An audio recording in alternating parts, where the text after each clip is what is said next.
beautiful view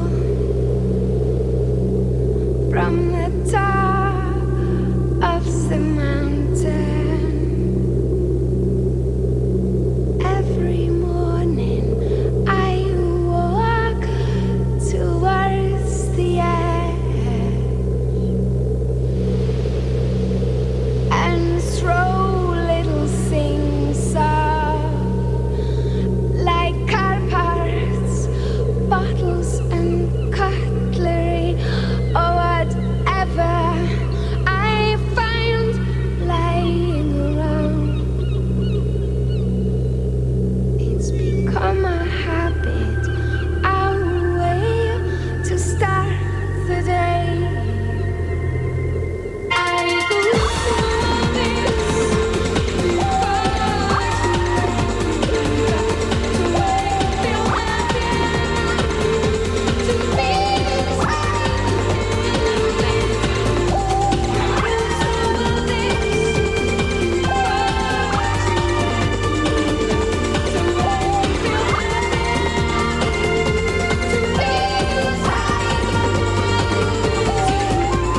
How many singers have anything to say, let alone anything original to say, or an original way of getting it across? She just has a very unique way of seeing things. I think people are always scared of new things. If you want to make something happen that hasn't happened before, you've got to allow yourself to make a lot of mistakes. Then the real magic will happen. Because if you just play it really safe, you won't get any treats. You cannot say that Björk is copying anybody. This personality, that's absolutely unique. The warmth, the mature attitude to life, but a heart of a child, and her Icelandic way of being.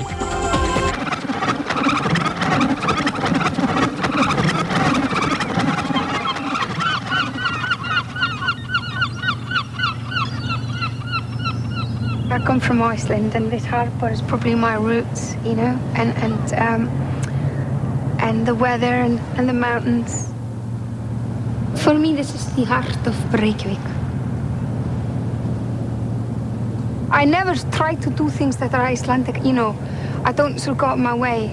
Just the fact that like all my family 1,000 years back are Icelandic, and I was born here with all those things inside me, and with that face and this body, you know, and with these influences, I think that's enough. I don't have to. It's so much subconsciously there. I don't have to focus on it consciously as well. But yeah, there is a big chunk there. I live by the ocean.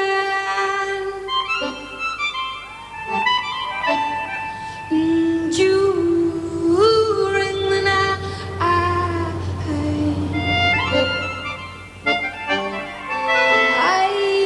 dive into it.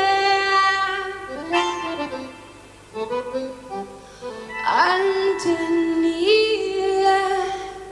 I'll curtain.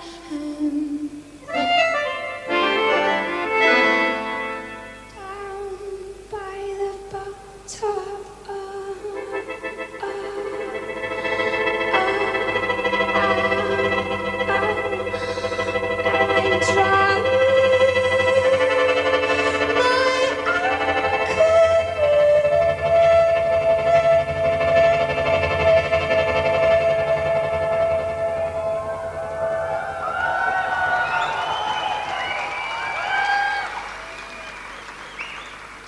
This is where I'm staying.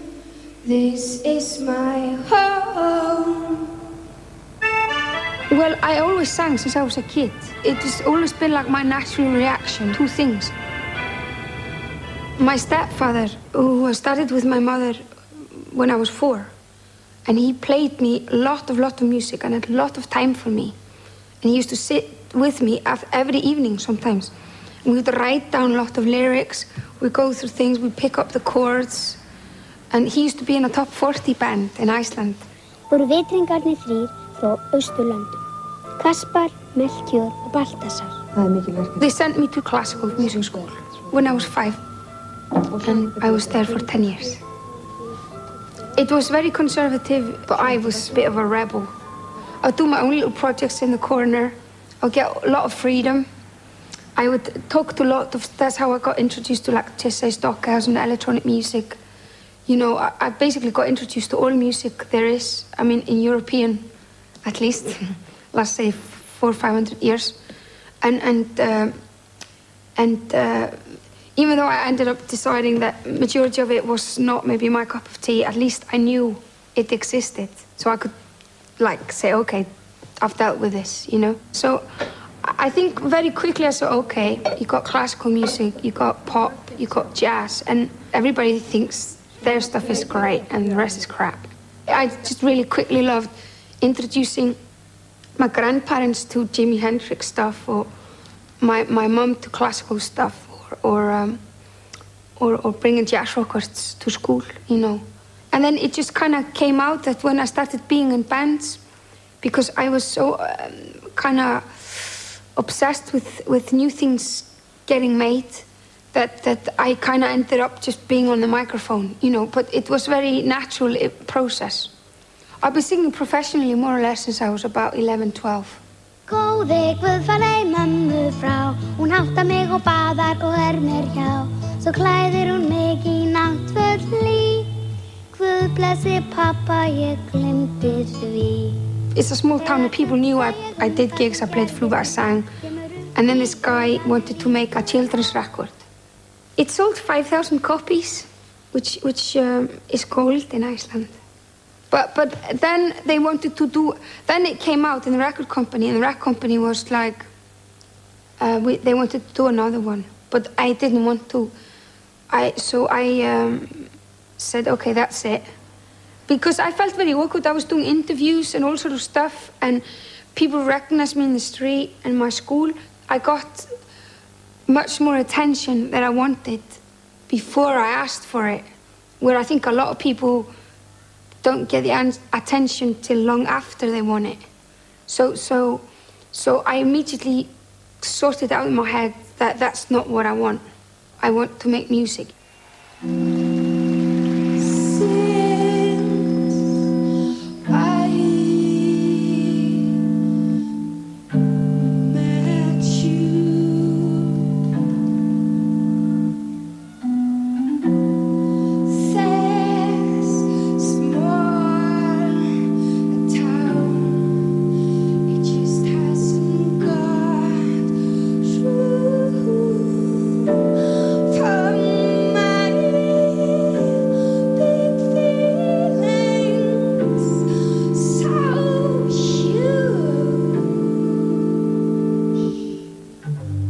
She can be extremely childlike in her voice, or it can be totally in command and like an absolute queen. This sort of exaggeration of emotions is what really comes through in her voice. I'm violently happy 'cause I love you. I'm violently happy,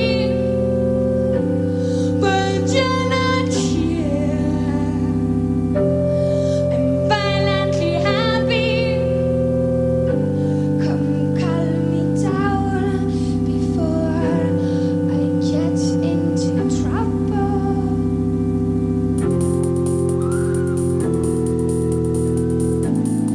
I'm getting into trouble very soon.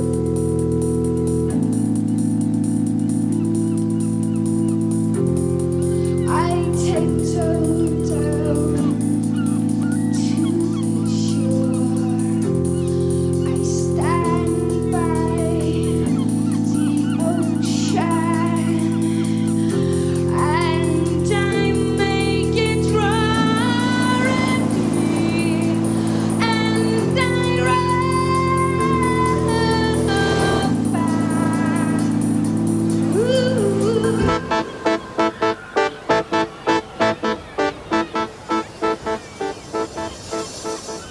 It's been quite a mad century for Iceland.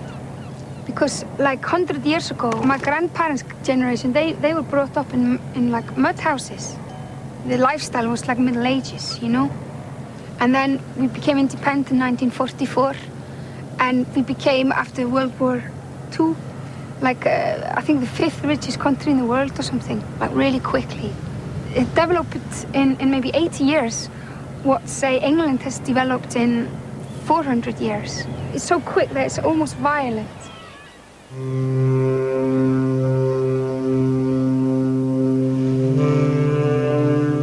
Iceland was a colony for 600 or 700 years, and it was treated very badly by the Danish. And we were not allowed to play music and dance. It was supposed to be an act from the devil or something. And so what we got obsessed with was storytelling and the sagas, you know. That's all our culture is basically literature, very literature-based. Probably the most important music in Iceland was half talking and half singing, kind of chanting.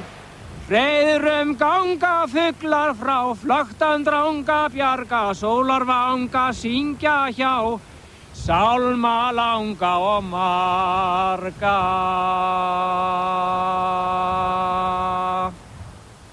Björk, she uses her voice in a very specific way. There is a specific sound in her voice. And you can say the same about the voice of the old Icelandic choirmen who were reciting the rímur. It's not a singing voice, not exactly. It's not a speaking voice. It's somewhere in between.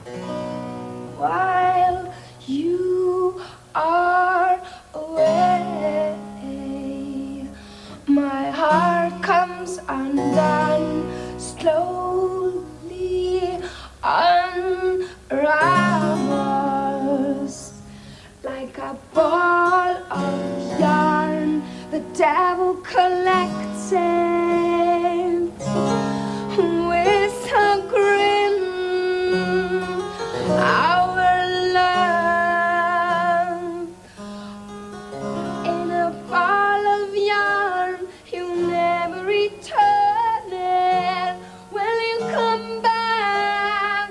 We'll have to make new love. Never return it. When you come back, we'll have to make new love. Never return it. And Charlie, you'll never return it. So when you come back, we'll have to make new love. The women of the sagas were very strong, and Björk is one of them. It is said about the Icelanders that they are bold in art.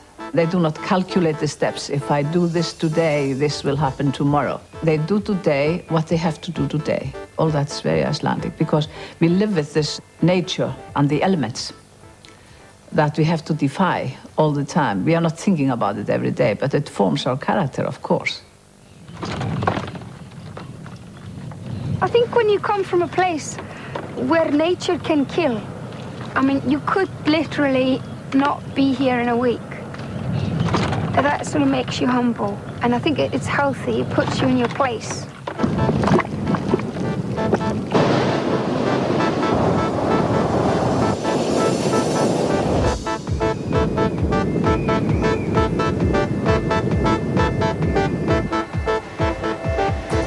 Such a thing as Icelandic characteristics.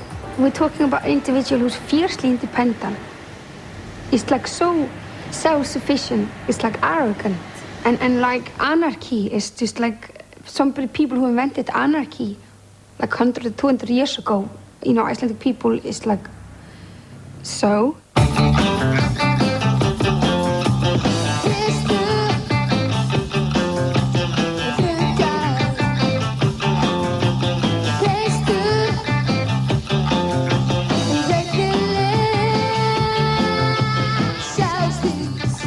The renaissance of Icelandic music was happening in 1780, and so that scene was like, has been called the Icelandic punk scene, because that scene, it was like so much do-it-yourself. It was not like a political thing like right wing or left wing or anything like that. We were singing in Icelandic and we were dealing with Icelandic reality, and we were putting out our records and doing basically everything ourselves. It was, you know, very stupid local sense of humor. Bunch of 16-year-old terrorists drinking absinthe that we smuggled from Spain and writing terrible tunes and being arrested a lot of times and having art exhibitions and making our own films and basically our sort of terrorism, if you want. Sort of sabotaging what we thought was really snotty.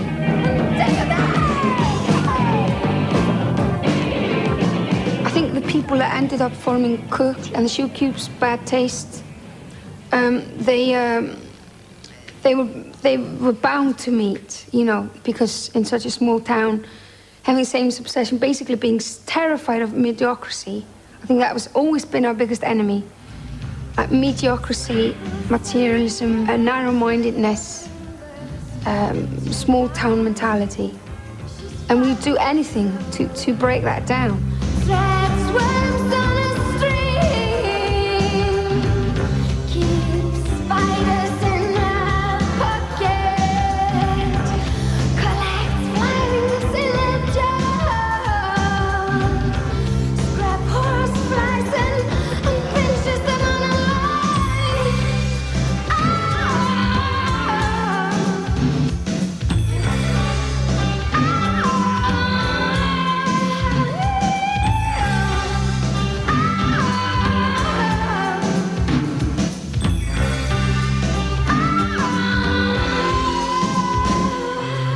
The girl has a voice like an ice pick, such a pure sound. When the Sugar Cubes played with you two, I would be preparing in the dressing room, and even if I couldn't hear the band, I couldn't hear anything. You know, I could just hear this low rumble through these, you know, stadium walls or whatever we happened to be playing. Could always seem to hear that voice. Just it seemed to travel through metal and concrete and glass and, you know, 50,000 punters, and I, you know, just went straight to my heart. What can I tell you?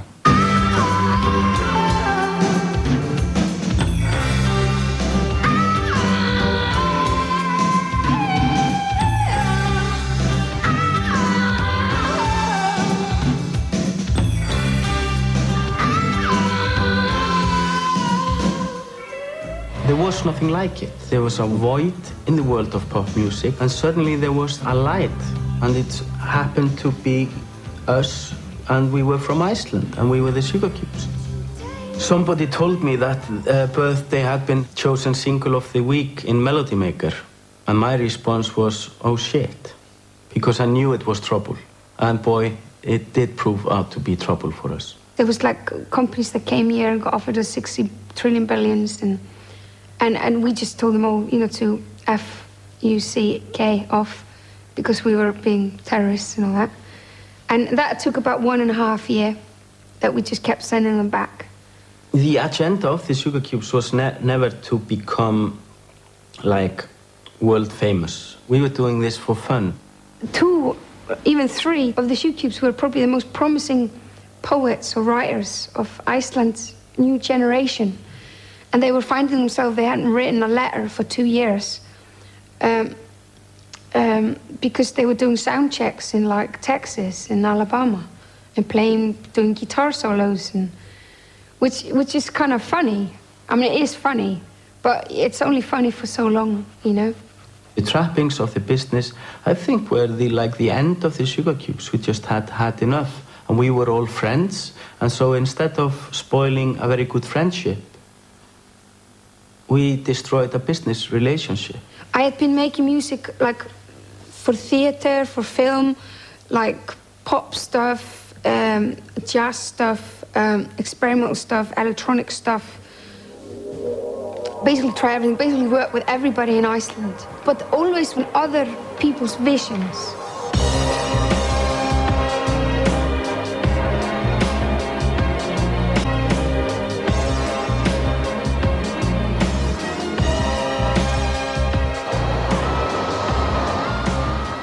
I moved to London to make my own album.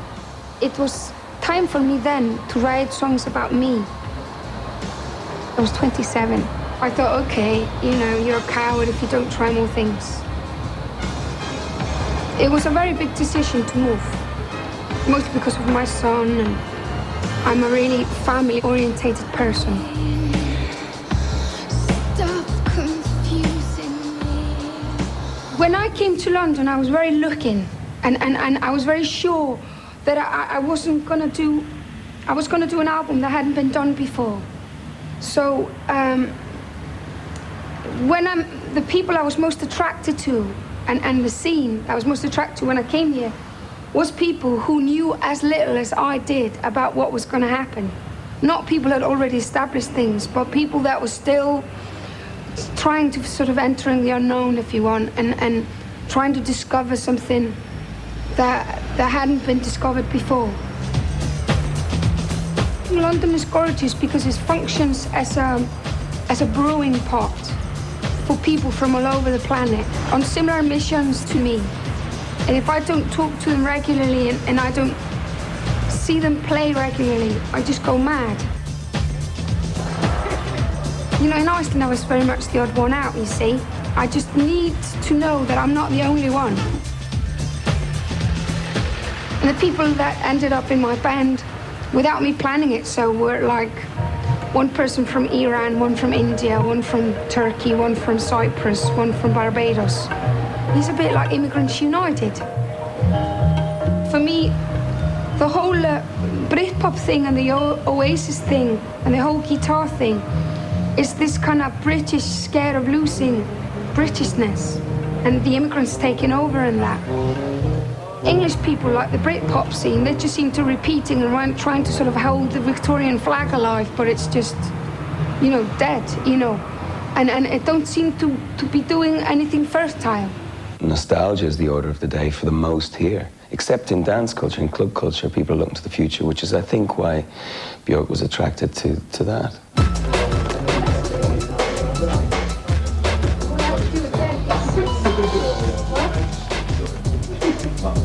Sad feeling, all right? Yeah. Yeah? I keep coming up to you, missing you. I know, I haven't been here for a while. Good stuff, yeah?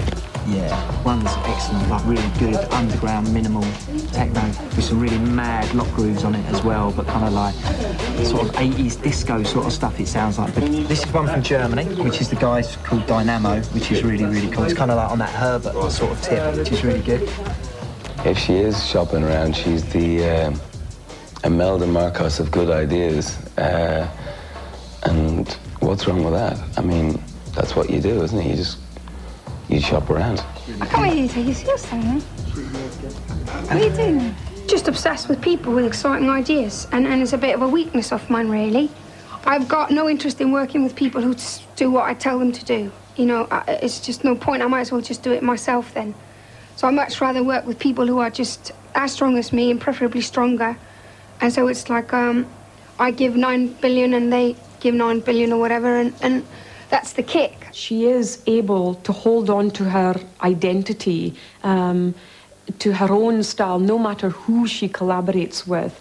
And a lot of the musical combinations that she has have never been done before. Come to me, I'll take care of you, protect you. Calm down, you're exhausted. Come lie down, you don't have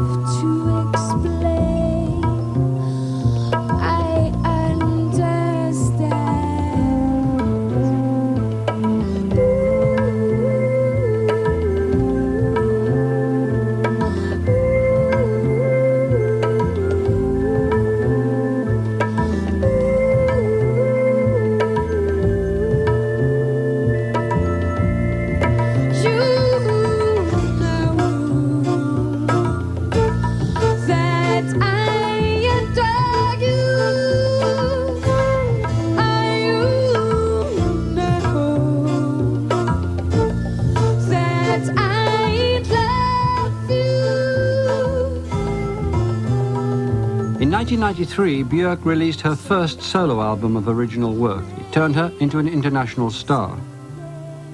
She followed with a second album in 1995, and then, after 4 years in the limelight, the pressure got too much. She vented her feelings on a journalist at Bangkok airport. I had all these songs inside me, and the only way to get them out of my system was to put me in extreme danger. I think you can only do that for so long. So I did that for 4 years, and then it just exploded.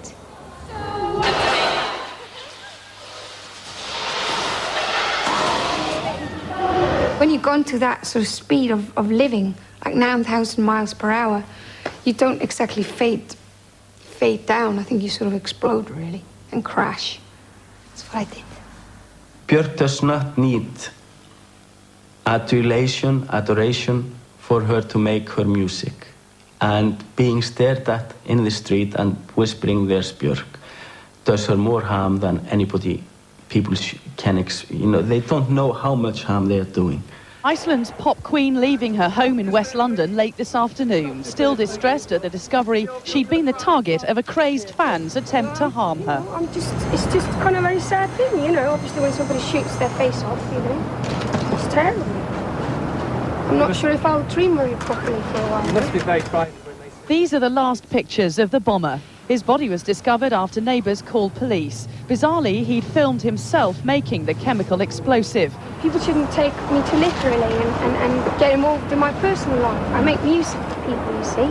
Basically, the bomb got sent to my house and I moved away from London and freaked out in Spain. And then I realised it was just kind of one guy who did that, really.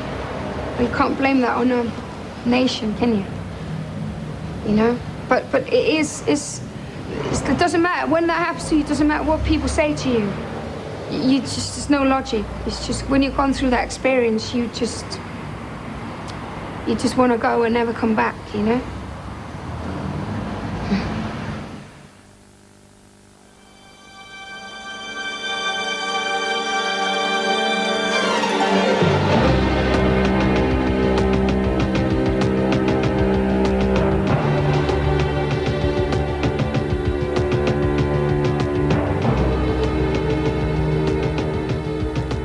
For much of the past year, Björk has been living in southern Spain, where she recorded her third solo album.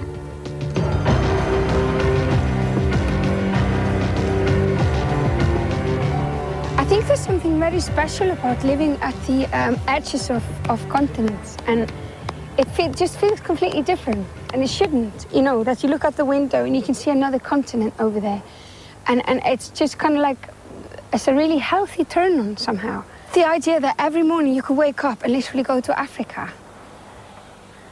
When I lived by the ocean there, I used to wake up every morning and have to walk for like an hour and like cross.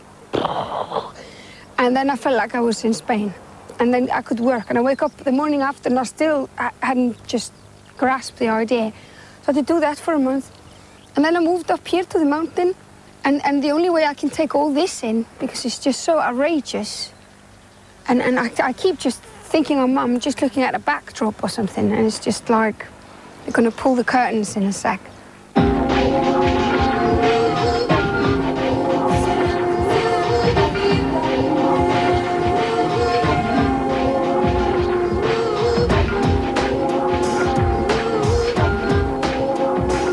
These are the things that I own, that I usually have in my house, where I do all the demos.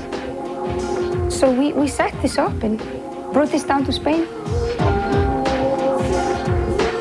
When I did debut and post, they were very much like greatest hits of my musical passions for all my life. And I knew it would take 2 albums to do that. That's why I called them debut and post, before and after, of getting rid of the back catalogue almost, you know, gracefully, you know, because you can only move on if you do that, you know. So this is like a fresh start for me. And that's why I want to call this album Homogenic or Genus or Genius or whatever. I'm still working on that, because it's one flavor.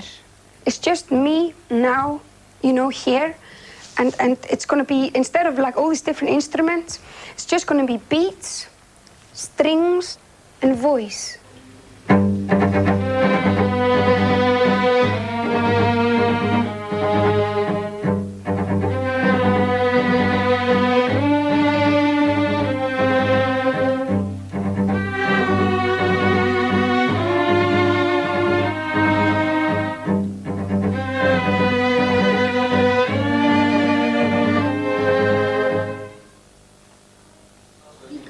ef eitthvað tíma myndavélina fara í taugarnar á okkur, þá látið mig vita, af því að þetta nummer 1. I knew that this album would be like back to Iceland, sort of what I'm about. But it's very hard to kind of start from complete scratch with no tradition whatsoever. But there were some pioneers who were trying to look at the landscape and the country and try to change that, what they saw and what they felt into audio. There are certain Icelandic composers, and when they compose Icelandic music, they, you know, try to imitate geysers or volcanoes, because the landscape in Iceland is very rough. It's, you know, we don't have like this, you know, trees. We don't barely have any trees. We have a lot of lavas, we have a lot of volcanoes, and there's a lot of outbursts of, you know, whether suddenly the wind comes or snowstorms. And that kind of sounds, I think she's looking after, and she's talked about that. She wants more of this raw sound, not this beautiful European sound maybe. To find that voice is very challenging, you know. And it's almost like you have to invent your own roots. And that's one of the reasons why I got the 8 string players. I wanted them all to be Icelandic. Þú veist, mér meira alveg vera, þú veist, svona meiri, það þarf alveg bara vibrato og... Okay. Meira, ok. Og það bara, þú veist, ossalega, þú veist, Mata Hari. Þetta er þannig lag, sko. Svona næstu því of, eða skilur, má alveg vera, þú veist, svolítið svona... Okay. Well, I picked up her uses of intervals, for instance, fifths, and that's very traditional in Iceland and actually very unique. Icelandic folk songs often use these interval of fifths throughout, you know, the whole song, and she uses that in her pieces that makes it very Icelandic. For instance, in The Hunter, the 2 cellos, they are playing 2-bar motive. And, you know, one of them plays the lower note, then the other cellist plays it a 5th above. And there, when you hear that, that's just right away, you know that's Icelandic.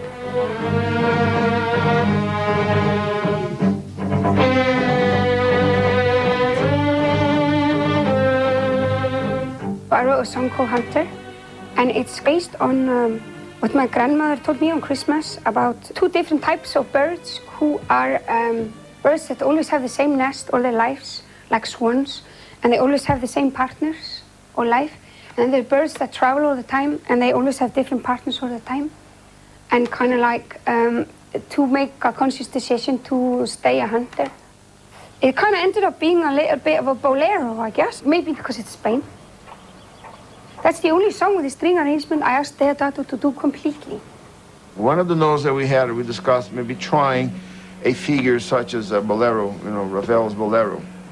In the course of the recording, we decided to exaggerate certain aspects of the string parts by having the strings doing sliding notes and kind of sluggish and slurring. It's so lovely, one person could do a solo on top. One person could do a solo on top.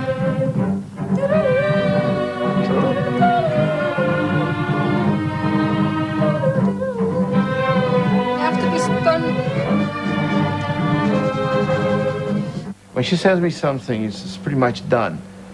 What I understand, and I was correct in understanding it that way, is that she really wants a color. She really wants the humanizing factor into tracks that are basically, how do you say, sequenced using different sounds or using electronic sounds. It's good also if we put one take down and have that as well. We come tomorrow and then we can listen to it. Okay. Yes. And then we know what to fix, Absolutely. if that works or not. But at least we put it down. Okay.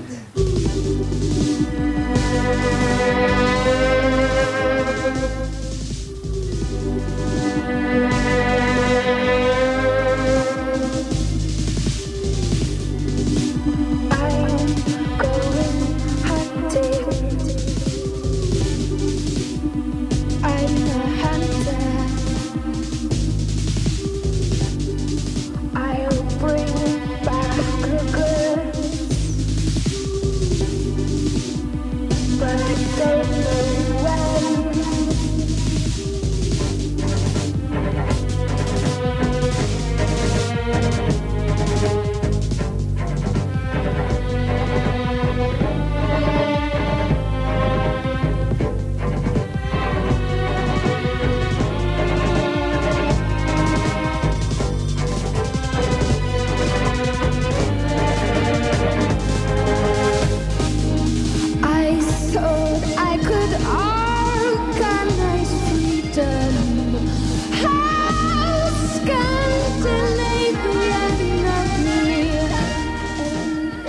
work quite a lot with QI20. That's a different machine, but same size.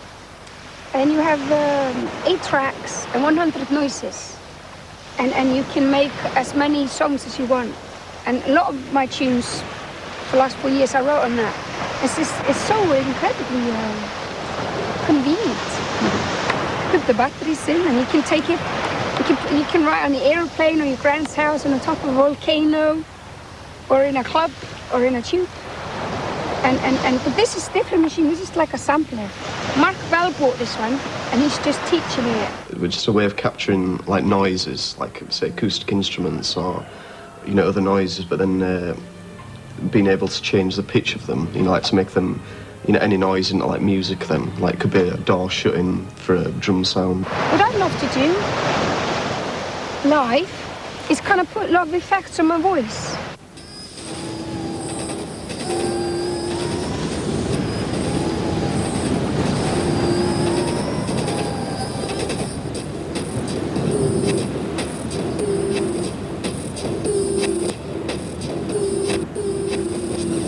I made a conscious choice that the beats for this album will be very simple, almost naive, but still very natural, but very explosive, like they're still in the making, which for me is very much Iceland. And we would collect very slowly over a period of almost a year, a library of noises.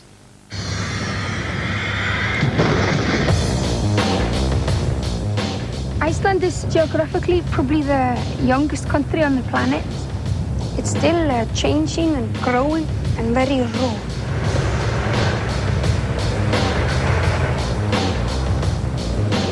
A lot of the eruptions at least a few hundred years ago, then the lava was very thin and went over a big area very quickly. And it went over lakes. And steam broke through because of the pressure, through the new lava. And they made little hills.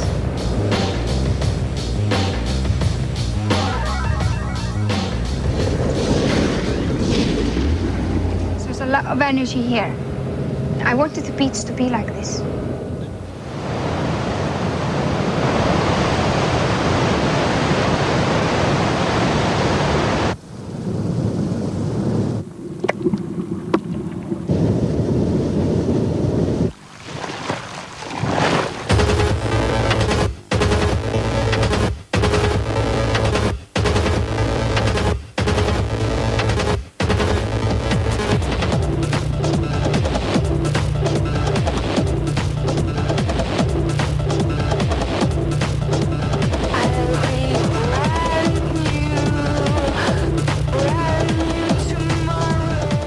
Electricity. My dad's an electrician, and my grandfather too.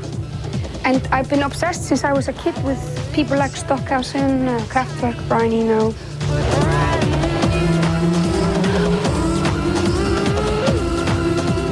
Electricity has always existed, and it's not just a phenomenon of this century. And it's always been in thunder and lightnings, and in Iceland the Thorshammer, And acupuncture has been around for 1,000 or 2,000 years. Electricity and equipment are just tools. Instead of wood or leather or metal and all these things that we so far made music out of, stroking a string, we're using electricity and to make for the ear. For me, that is probably what I would call techno.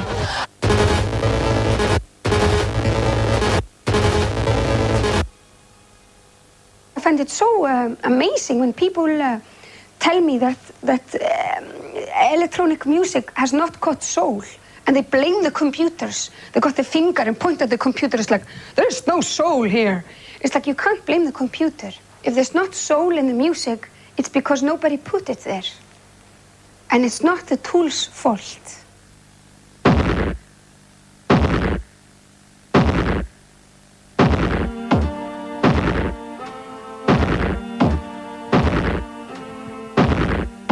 You think you deny me or something. Well, I've got plenty. You're the one who's missing out, but you won't notice until after 5 years. If you live that long, you'll wake up all loveless.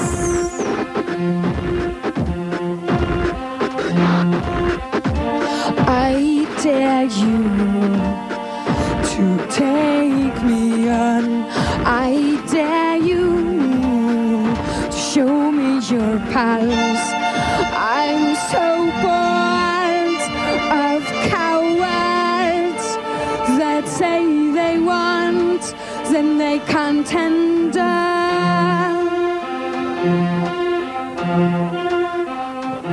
There is like a purpose behind it where the drums are really hard and then the voice is beautiful. It's just like the contrast. For something to be beautiful, something's got to be, ugly. If everything's beautiful, then, nothing's beautiful. You can't handle love, baby. You can't handle love.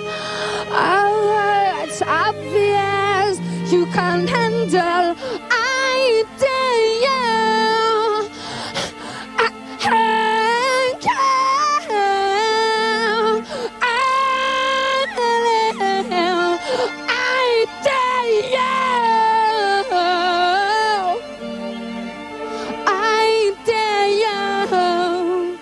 When you first meet an Icelander, sometimes they are cold. But then, when they warm up to you, they are very fiery. We are very fiery people.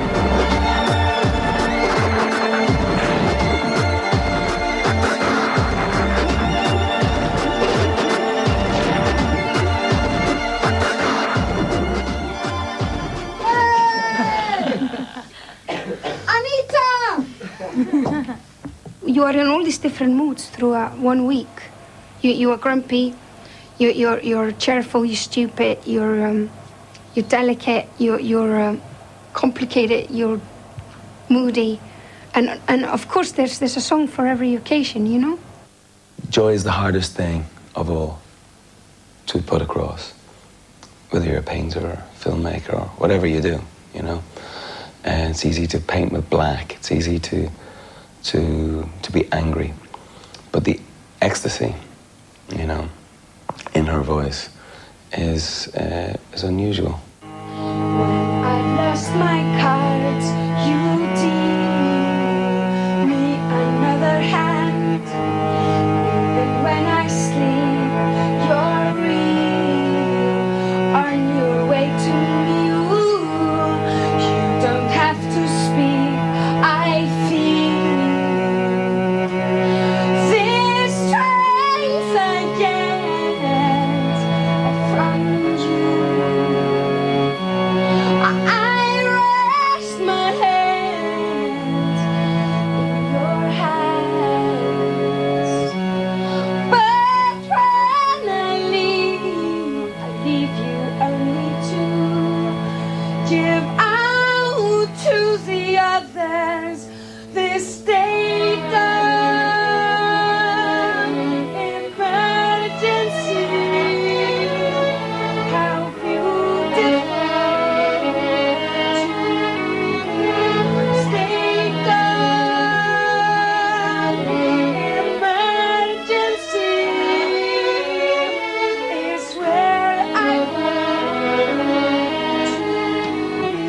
Most of my work I do in my head, just when I'm doing other things. And I don't know, it's because I've been doing it for long or because I spent so many years without recording my songs. I wasn't until 27 I started recording them. That I naturally become quite organized in my head, and I got all these different sections and little cupboards and drawers. And I start that idea and I put it in a drawer, and I can come back to it a year later and it will still be there. So I walk in a room and it looks like I'm starting a song, but it's actually, in a way, I've maybe been working on it for a year. Var þetta ekki miklu betra? Já. Við getum farið ennþá lengra. Okay. Þetta alveg bara svona sound of music. Já, ok. Þú veist, alveg, þú spila bara I write about one song a month. And it's usually just the theme of that month, like the soundtrack to that month in my life. This is the lyric to a song about my best mate, Yoga. But all the other pages, there's absolutely no way I'll open for you, whatever you offer me, because that's so private, it's scary. And I've got a beautiful secret code, which is called Icelandic. So you guys will never find out what it says in this.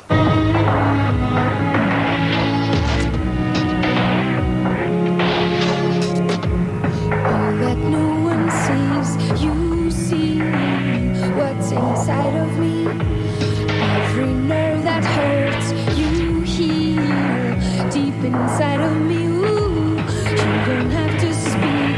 I feel emotional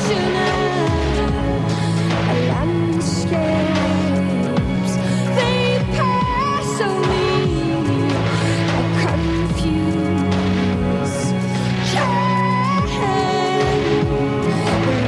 Gets out and you push me up to this state of emergency. How beautiful to be state of emergency is where I want to be. State of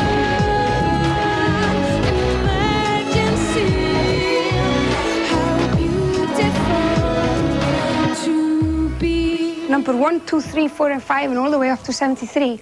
I'm a pop musician, and I'm making music for everyone, not for VIP or educated people or something like that. So I want to make that. It has to be pop music, you know, that everybody can relate to, and so it's a challenge. It's an experiment, and I haven't got a clue. We'll work on it, but you have to try.